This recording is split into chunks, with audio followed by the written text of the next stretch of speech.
आपको अंतर बताने हैं और अंतर किस किस में बताने हैं कि एक तो पुनरावृत्ति डीएनए और अनुसांगिक डीएनए।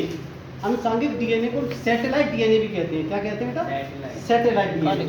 और पुनरावृत्ति डीएनए किसे कहते हैं? एक बात ध्यान रखे, आज थोड़ा रिपीट भी कर लें।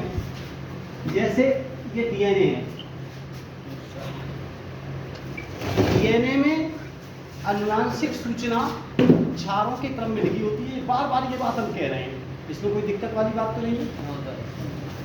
जब भी कोई सूचना लिखी होती है और जब सूचना लिखना शुरू होता है तो सबसे पहले ए यू जी 3 प्रकार के कोड जहां पर आ जाएं तो मैसेंजर आरएनए वहीं से बनना प्रारंभ होता है।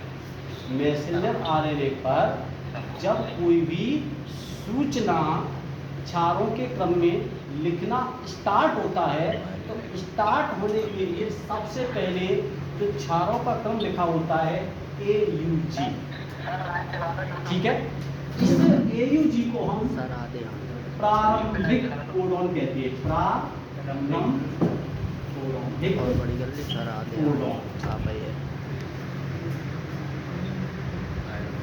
ठीक है, प्रारंभिक कोडॉन।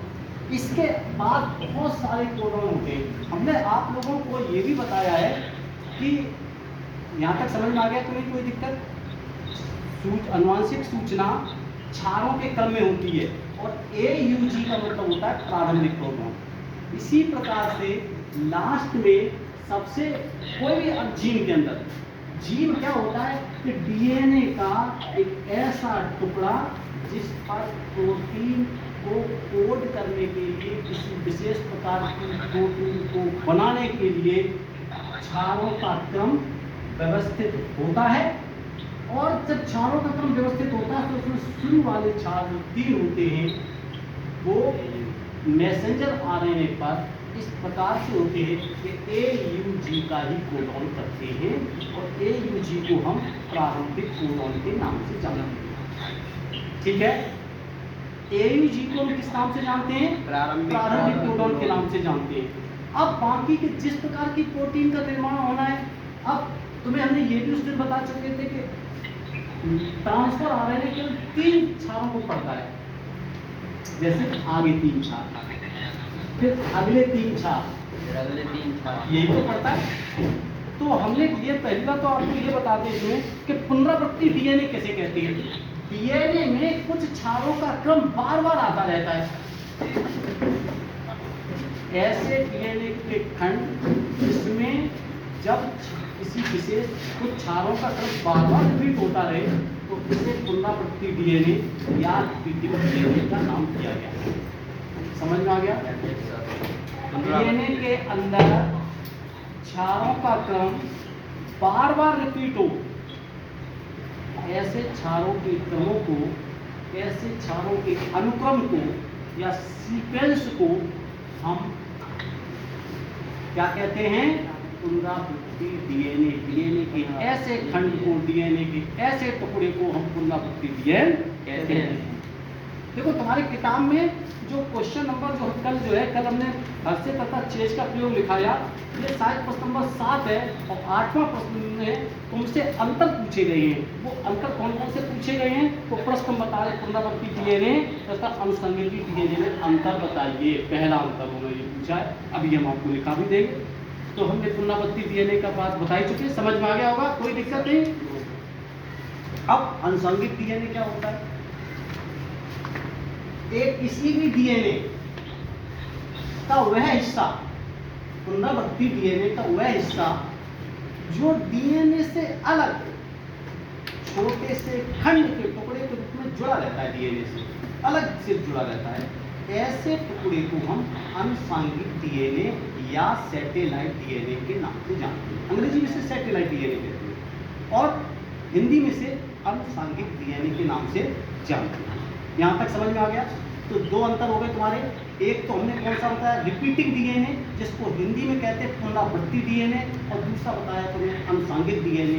अनुसांगिक डीएनए का मतलब ये है कि जो रिपीटिंग डीएनए का ऐसा खंड जो इस क्षार से सीधा एक तरफ बना हुआ लंबा सा डीएनए, डीएनए का अलग से टुकड़ा हो, मतलब इससे जुड़ा तो हो लेकिन अलग से हो।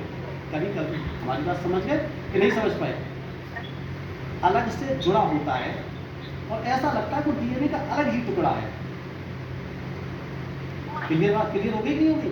तो इस प्रकार के डीएनए के टुकड़े को हम सैटेलाइट अथवा अनुसंधानिक डीएनए कहते हैं। तो पहला अंतर जो किताब में दिया है, अंतर पूछे गए, अभी हम लिखाएंगे, यही चीज लिखाएंगे तुम्हें। दूसरा अंतर क्या लिखाएंगे? अब तुम्हें दूसरा अंतर पूछा है इसमें, मैसेंजर आरएनए तथा ट्रांसफर आरएनए में क्या अंतर होता है? एक तो होता है मैसेंजर आरएनए और दूसरा होता है ट्रांसफर आरएनए। हमने आरएनए कितने प्रकार के बताए हैं? जल्दी बोलो। तीन प्रकार। आरएनए कितने? आरएनए का पूरा नाम क्या है भाई? Ribonucleic acid. बस जय माता। सही बताया है ना? Ribonucleic acid. तो आरएनए तीन प्रकार के बताए थे हमने ज्यादातर, मैसेंजर आरएनए, ट्रांसफर आरएनए और राइबोसोमल आरएनए। राइबोसोम के निर्माण में जिस आरएनए अपना काम, राइबोसोम समझे सुना है? Yes sir. राइबोसोम तो कोशिका द्रव्य में है, एक कोशिका का अंग होता है, लेकिन राइबोसोम के निर्माण में राइबोसोमल आरएनए भी भाग लेता है, अर्थात राइबोसोमल आरएनए भी पाया जाता है। और ट्रांसफर आरएनए का क्या काम है बेटा? ट्रांसफर आरएनए का काम ये है कि जब प्रोटीन की कोडिंग होती है, इसकी कोडिंग होती है, प्रोटीन की कोडिंग होती है, और शायद वीडियो भी तुमने लोगों ने देखा है कि नहीं देखा? तो प्रोटीन की कोडिंग होती है, तो प्रोटीन की कोडिंग में ट्रांसफर आरएनए तीन छापों को पढ़ती है और पढ़ने के बाद मैसेंजर आरएनए जाकर के उसी प्रकार के मैसेंजर आरएनए एमिनो अम्ल को पकड़ के लाता है और इस प्रकार से वो जोड़ता जाता है राइबोसोम के अंदर। इस प्रकार से एक प्रोटीन अणु का निर्माण होता है। ये अंग्रेजी के द्वारा दिखाई दी गई है। ठीक है? तो अब हम आपको बताएंगे, यहाँ पर बता रहे हैं कि ट्रांसफर आरएनए और मैसेंजर ट्रांसफर आरएनए और मैसेंजर आरएनए में अंतर क्या है? मैसेंजर आरएनए 5% पाया जाता है। क्या सर? सबसे कम पाया जाता है 5%। 5%। हाँ, लगभग 5 पाया जाता है और ये लगभग 15%। इसमें ट्रांसफर आरएनए ज़्यादा होता है, मैसेंजर आरएनए कम होता है। एक अंतर हो गया। दूसरा अंतर हम इसमें और बता दें कि दूसरा अंतर ये है कि ये मैसेंजर आरएनए को की सूचना को लेकर के आता है, ऐसे दूत आरएनए नहीं आते, ये लंबा बहुत होता है, काफी लंबा होता है। यह लंबा नहीं होता, छोटा होता है। और जितने भी आरएनए होते हैं तीन प्रकार के, तीनों प्रकार के आरएनए में ट्रांसफर आरएनए सबसे छोटा होता है। ट्रांसफर आरएनए हाँ, सबसे छोटा होता है। राइबोसोम हाँ, सभी से छोटा होता है, क्योंकि इसका काम क्या होता है कि एमिनो एसिड को पकड़ के लेके आना। और एमिनो एसिड जानते हो क्या हो? हमने देखो एमिनो एसिड के बारे में तुम्हें लिखने को भी कहा है और शायद लिखवाया भी है। एमिनो एसिड लिखवाए हैं भाई? देखो एमिनो एसिड कोई लिख के लाया क्यों भाई? एमिनो एसिड लिख के बताया है। जैसे इसमें बताया है AGA, इसका पूरा नाम है आर्जिनिन। ठीक है? AGA, AGG लिखा है, CGU, ARG का मतलब क्या होता है? आर्जिनिन। और इसका पूरा नाम आर्जिनिन है और शॉर्ट में कहते हैं ARG। अगर ट्रांसफर आरएनए क्या होता है कि एक इस प्रकार से बना हुआ एक ऐसी संरचना होती है। ठीक है? यहाँ आप समझिए, उसके नीचे 3 क्षारों के क्रम होते हैं। कौन से क्षारों के क्रम होंगे? 3 क्षार के क्रम होंगे। जैसे यहाँ पर CAC है, तो C के सामने क्या होगा? जल्दी बोलो। G। A के सामने क्या होगा? U।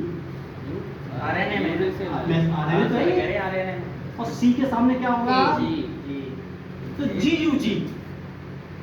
ये मैसेंजर आरएनए भाग के आएगा और ये देखेगा कि देखिए GUG देखेगा, अपना विपरीत कोड को पहचानेगा।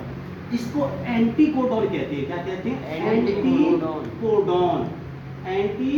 कोडॉन कहते हैं।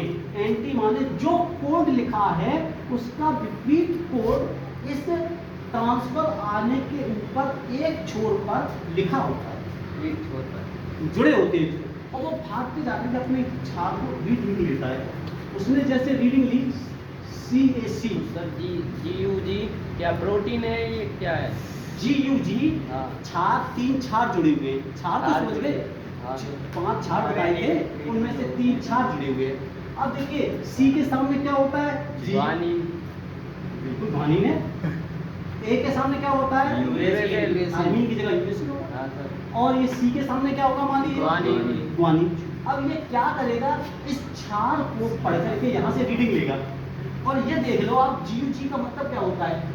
GUG। अब इसमें देखो हमने ये लिखा होगा GUG का मतलब। अब जैसे तुमने पढ़ा GUC का मतलब है, मान लीजिए GUG का मतलब है बैलीन, ये लिखा GUG बैलीन। हमने लिखवाए हैं तुम लोगों को बैलीन।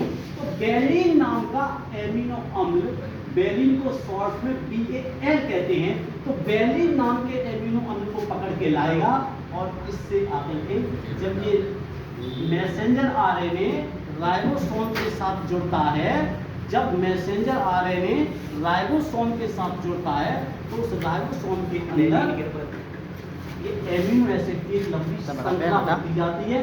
AUG सुनिए, ये AUG लिखा है, तो इसको कहते हैं मिथियोनिन। मिथियोनिन को पकड़ के लाएगा CAC, बैलीन को इस प्रकार से एमिनो अम्ल को पकड़ के लेके आएगा, और वो जोड़ते जाएंगे, और जब पूरी लाइन के सारे क्षारों के एमिनो अम्ल की जब लंबी श्रृंखला बन जाएगी, सारे एमिनो अम्ल जुड़ गए, कोई समझे मैं अब जैसे एमिनो अम्ल तो 20 प्रकार के हैं, किसी एमिनो अम्ल का नाम आर्जिनिन है, किसी का हिस्टिडीन है, किसी का ल्यूसीन है, किसी का लाइसिन है, किसी का बेलिनिन है, फिर लाइसिन है, बेलिन है, एक लंबी सी श्रृंखला जो बन गई, और ये श्रृंखला अपनी विशेष आकृति में मुड़ जाती है, और प्रोटीन का एक छोटा सा अणु बन के तैयार हो जाता है।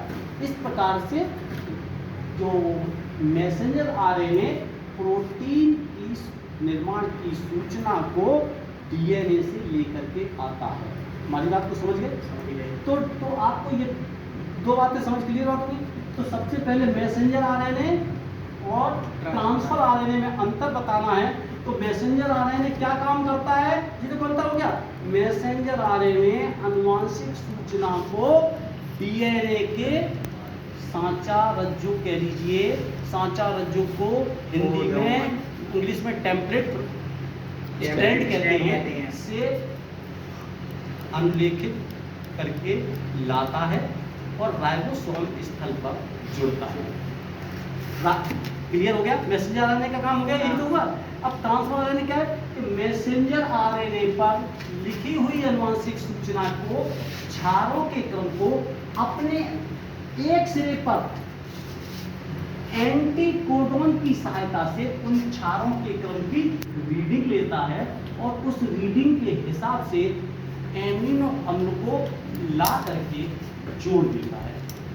ठीक है? इसके बाद फिर अगले 3 क्षार पड़ता है, फिर अगले 3 क्षार पड़ता है।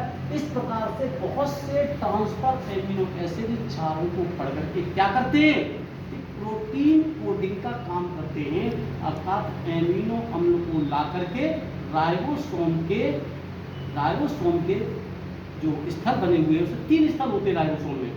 एक स्थल जहाँ होता है कि जहाँ पर क्षारों का क्रम, जो एमिनो अम्लों का क्रम आपस में जुड़ता है, तो यानी कि जुड़ने वाले स्थल पर ला करके जोड़ने का काम करता है। तो काम देखो दोनों के अलग अलग हो गए भाई। मैसेंजर RNA का काम हो गया, और ट्रांसफर RNA का कैसा हो गया, अलग कार्य हो गया कि नहीं हो गया?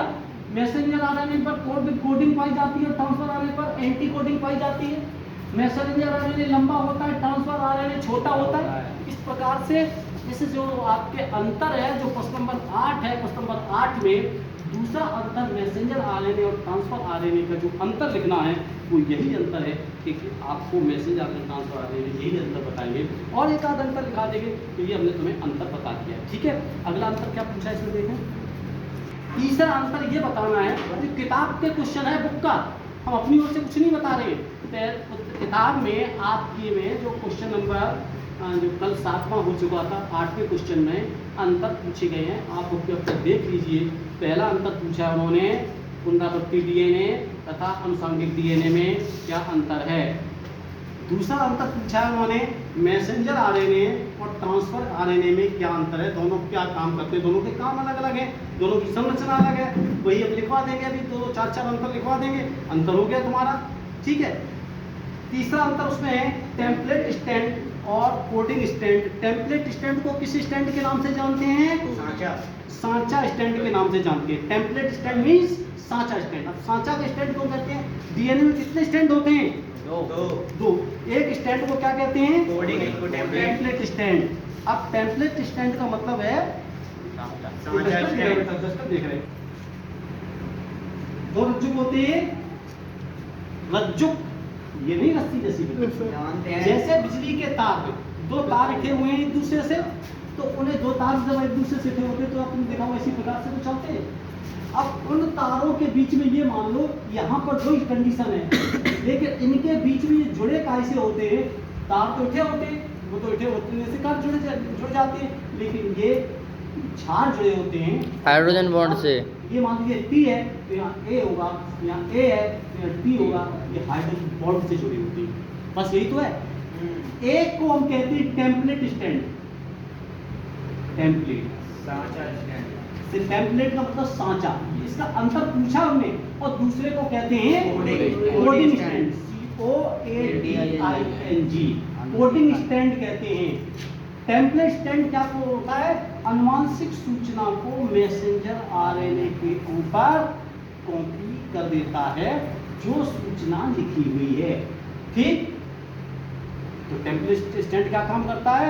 अनुवांशिक सूचना को नहीं करता है, वह केवल डीएनए के डुप्लीकेशन में भाग लेता है।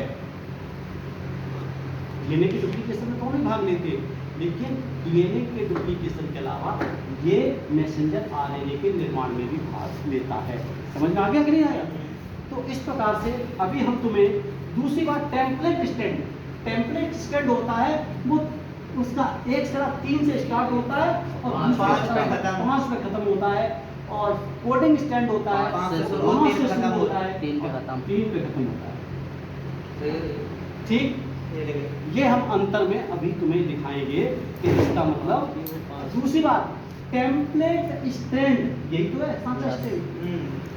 कोडिंग स्टैंड जो होता है वो टेम्पलेट स्टैंड का पूरक होता है, टेम्पलेट स्टैंड कोडिंग स्टैंड का पूरक होता है। ये अंतर जब ही लिखवा देंगे, दोनों को अंतर लिखवा देंगे इस प्रकार से। दूसरी बात, टेम्पलेट स्टैंड क्या का काम करता है? मैसेंजर आरएनए का अनुलेखन करता है। अनुलेखन माने अनुवांशिक सूचना को मैसेंजर आरएनए पर लिखता है, कॉपी करता है, ठीक। और ये बात समझ आ रही नहीं? और इसका रज्जु क्या करता है? तो इस प्रकार से, और ये जो है कोडिंग स्टैंड किसी भी चीज का अनुलेखन नहीं करता है। अंतर ही तो पूछे, 3-4 अंतर हो गए। तो एक प्रश्न आपका जो पूछा गया है वो ये कंप्लीट हो गया। तो एक टेम्पलेट स्टैंड क्या है और कोडिंग स्टैंड क्या है। अब एक बात और बता दें, लैगिंग स्टैंड और बता दें, एक नई चीज है लैगिंग स्टैंड। लैगिंग स्टैंड और लीडिंग स्टैंड। डीएनए में लैगिंग स्टैंड और लीडिंग स्टैंड किसे कहते हैं, ये समझ में आ रहा।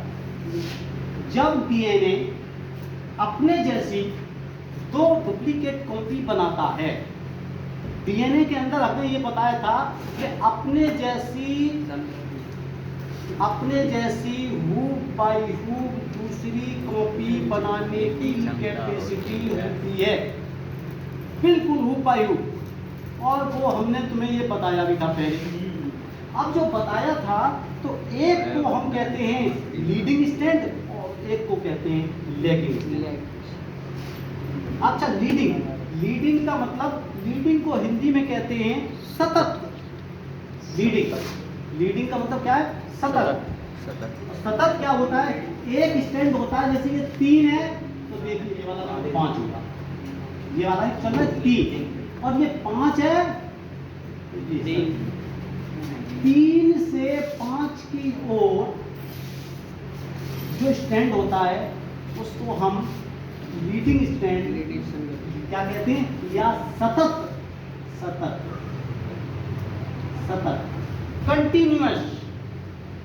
हमारी बात समझ रहे हैं कि नहीं? सतत स्टैंड के नाम से जानते हैं। सतत स्टैंड के नाम से क्यों जानते हैं? कि हमेशा मैसेंजर आरएनए का जो डीएनए का जब दूसरी कॉपी बनती थी, ये लगातार छाप जोड़ते चलते हैं और दूसरे डीएनए का रज्जु बनता चला जाता है। एक तो ये, दूसरा अपने आप बनता चला जाता है। ये खुलता जाएगा और ये बनता जाएगा। ठीक है, यहाँ पर कहीं रुकावट नहीं आती, यहाँ पर कहीं रोकने के लिए ब्रेक नहीं लगती, अपने आप छार आगे जोड़ते जाते हैं और बनते जाते हैं, कंटिन्यूस बनते जाते हैं। इसको कहते हैं हम सतत रज्जु, अथवा इसीलिए इसका नाम रखा है सतत रज्जु के। इसके अंदर छारों का हम जल्दी से अपने आप बनता जाता है। अब आ जाएगा दूसरी तरफ असतत या लैगिंग स्टैंड। लैगिंग स्टैंड में क्या होता है? प्राइमर कुछ एंजाइम होते हैं, वहाँ क्या होते हैं? एंजाइम होते हैं, तो टुकड़ों में लाकर के छार को खड़ा करते हैं। यहाँ के कुछ छारों को उन्होंने पढ़ा, न्यूक्लियोटाइड के बंडल को उठाना यहाँ जोड़ दिया, 3 करके 3 करके हो सकते, उससे ज़्यादा भी हो सकते हैं। मतलब छारों को टुकड़े में जोड़ती है, छारों को टुकड़े में जोड़ती है। ठीक है, छारों को टुकड़ों में, क्योंकि छारों का हमेशा आनुवंशिक सूचना किधर से लोड होती है? 5 से 3 की ओर, यही तो होती है। तो ये इसका मतलब, और इधर कहाँ है? और ये 5 से 3, और इधर क्या है? 5, इधर से जुड़ना शुरू होता है और टुकड़ों में होता है 5 से 3। हमारी बात समझे? क्योंकि 5 का बीच हिस्सा तो है नहीं जो शुरुआत एकदम हो जाए, कि टुकड़ों में चलती है। और बाद में इसके पूरक, क्या चीज पूरक? काय के पूरक? न्यूक्लियोटाइड जुड़ करके ये स्ट्रैंड पूरा हो जाता है और 2 डीएनए, एक डीएनए से 2 डीएनए बन जाते हैं। तो एक हिस्से को हम क्या कहते हैं? सतत अथवा लीडिंग स्ट्रैंड। लीडिंग कंटिन्यू चलता है, और दूसरे का नाम है लैगिंग स्ट्रैंड, जिसका नाम कहते हैं असतत रज्जु। ये उस समय कहते हैं जब डीएनए अपने जैसी 2 कॉपी बना लेता है। क्लियर बात हो गई? इस प्रकार से ये अंतर हम तुम्हें आज दिखाएंगे। ये अंतर आप नोट कर लें, संख्या भी कम है तो नोट करके अंतर। पहला अंतर